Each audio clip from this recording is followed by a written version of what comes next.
when you get it here, this letter, because in Moscow is the county head of the government. You know, the invitation was marked as P5125. Do you have any other letter? This one to proceed? There's another letter here, dated 13/1922. Also, this box has been drawn. So, my team, this when I will be showing work in also some training from it, I'm moving with that. You know, for mapping purposes, the same in the matter as P5510. So, there is also clearance from the Principal Secretary of the Commission, dated 5th of June 2022. You know, the same in the matter as P511. There is also an invitation from Korea University, the science director of the dated 7th of March 2022.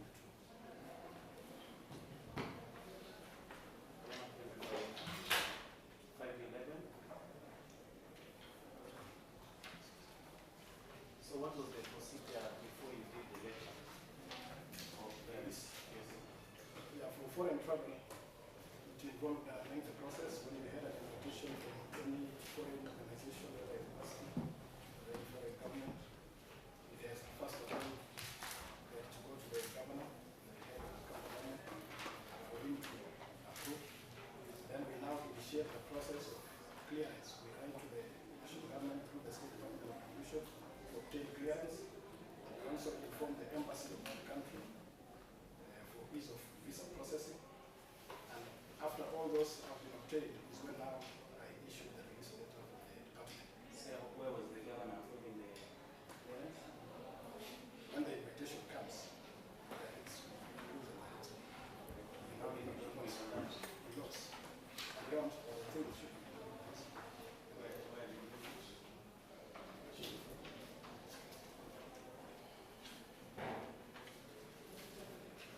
You know, they must have been the P5511.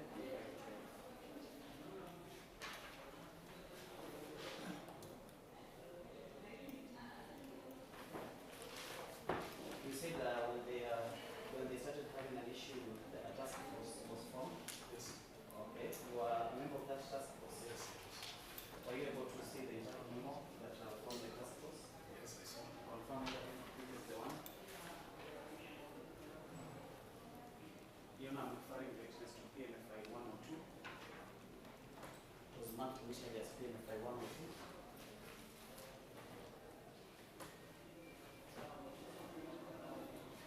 It is the same. So what were the recommendations in the task force? I can't remember all the recommendations, but through the task force we were able to get the details of the program, the running of the program, how the program was being run. We were able to interview the trustees and all the stakeholders who were involved. We made some recommendations. We also had intervention measures that we made to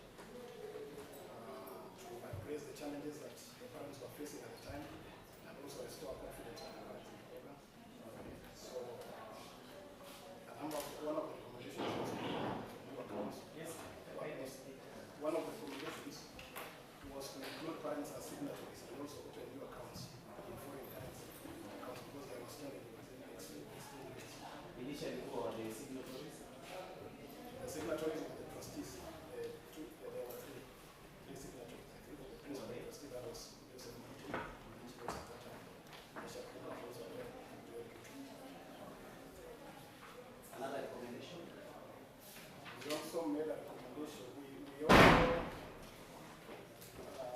that was an intervention measure. That was another measure was the chairman of the task force started engaging the universities to allow for students who have traveled to Finland to pay directly into those accounts because initially the payments were being made as a group. So we tried to change that and also negotiated with the universities because they had started conditions which were becoming difficult.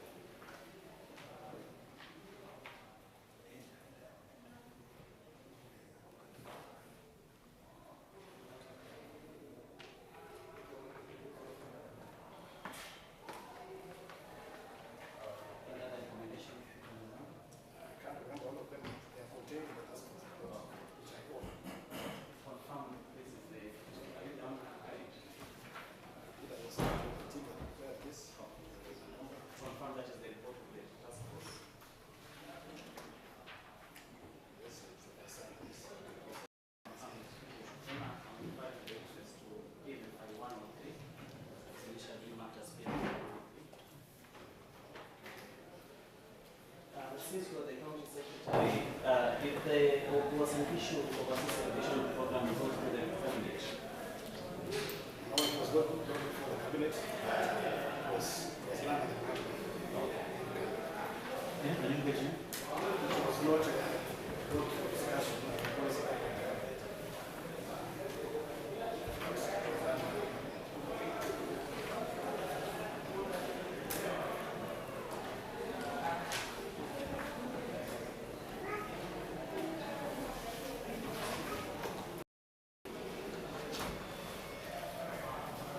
Do you know their peace persons? Is there role at the court? From the first one, you can just inform the court. First one is Michelle Khan. The second one is Michelle Khan. The third is the second. Perhaps I'm not sure what was what was The officer in the Republic Fund was the deputy director.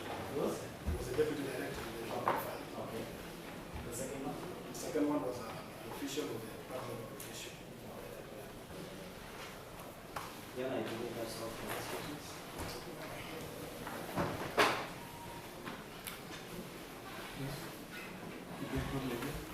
To begin, we did the victim work.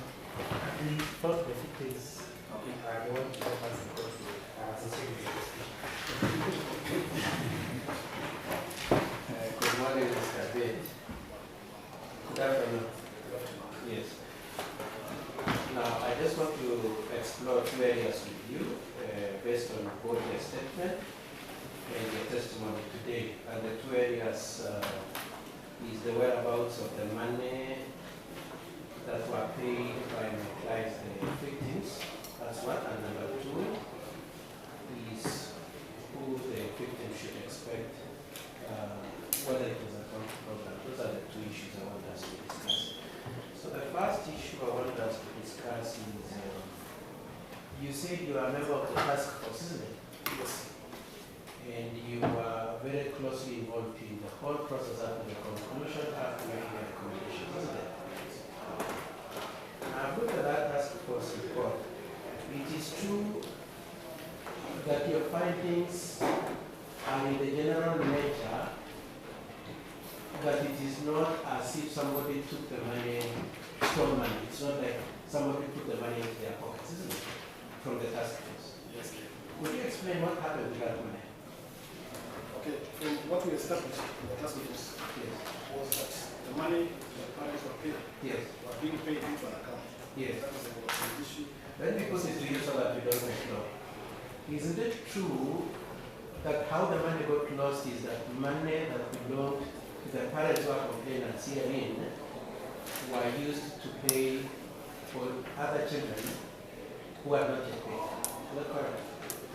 Yeah, there was an indication to that effect, but if you look at our recommendation, we recommended forensic audit Yes. for thorough and So independent. that was one of the issues that came up. Yes. That money that belonged to the parents, including my clients, were used to pay other people, isn't it? Yes. And what was the expectation from that line of narrative that we were given? It was expected that the parents whose children had been paid would pay back and refund amongst others my clients, isn't it? Yes.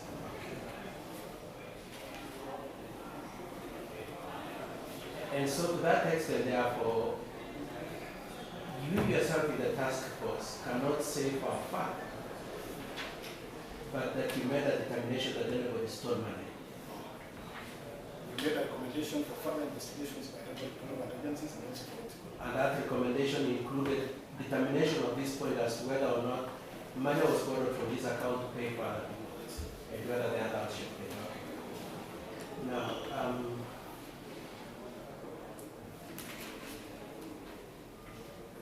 just two more questions on that general proposition in terms of my clients and the interest of my clients.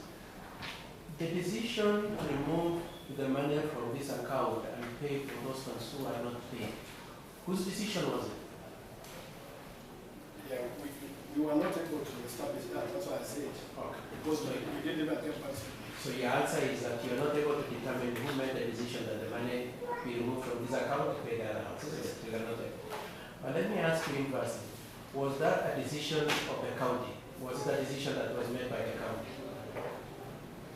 You know, the account was being run by a trust. No, please just answer my question. Was there a session where the county government sat and said, let's manage this account to this effect, remove this money and pay for other people? Huh? I need that answer very clearly. No. It was not a decision of the county.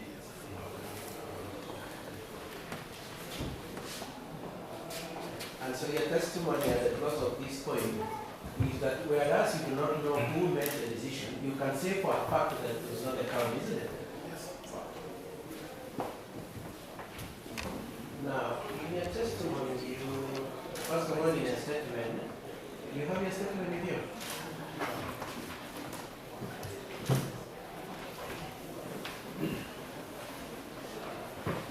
I'd like you to look at paragraph 2 of your statement. Could you confirm that at paragraph 2 of your statement you say that in respect to the overseas educational program being the county secretary was an issue, I was not privy to how the program was initiated and how it was done. You say that? That initially I was not aware. I came to learn the details. So it remains your position that the point at which it was initiated and how it was being run was not in your knowledge. You came to learn of it when you got involved in the process. Yeah, I came to learn the details, but of course I haven't been in the county. Okay, let's just deal with the questions I've asked you. So it remains a testimony that when it was being initiated and how it was decided to be run, you are not involved. That same proposition is made in the second page of your statement, page 2. If you could look at paragraph 2, which starts with being the county secretary. Can you see that? There is a second paragraph which starts with the words being the county secretary at page 2. Are you there? Is it true that in that paragraph you reiterated the same point by saying, being the county secretary, I was not involved in the formulation of the overseas educational trust, how they were appointed, nor how it was being managed? Yeah, that is true. Now, on this issue, just want to ask you a few questions then I'm done. What is your testimony to this court? Was this a county program, county government or was issued? Okay. Of course, the county government was advertising this program. Like I say, it was being done on the advertisements, even traveling to think about county officials. Yeah, but now the financial aspect of it, if you look at the task force report, it indicated that it was handled by the trust. So the financial, how it was to be run and how the finances were being managed, were they part of the county government program? This was a trust. This was a trust. Was it a county government trust? Was it a trust that was created by county government of Pacific? Were you informed to yourself whether the trust was being registered? Were you involved when the account was being opened? Did you write a letter to the bank for purposes of introducing the creation of the account? Did you are county secretary, isn't it? Now, you've introduced your roles in page 1 of your statement, and you say amongst the duties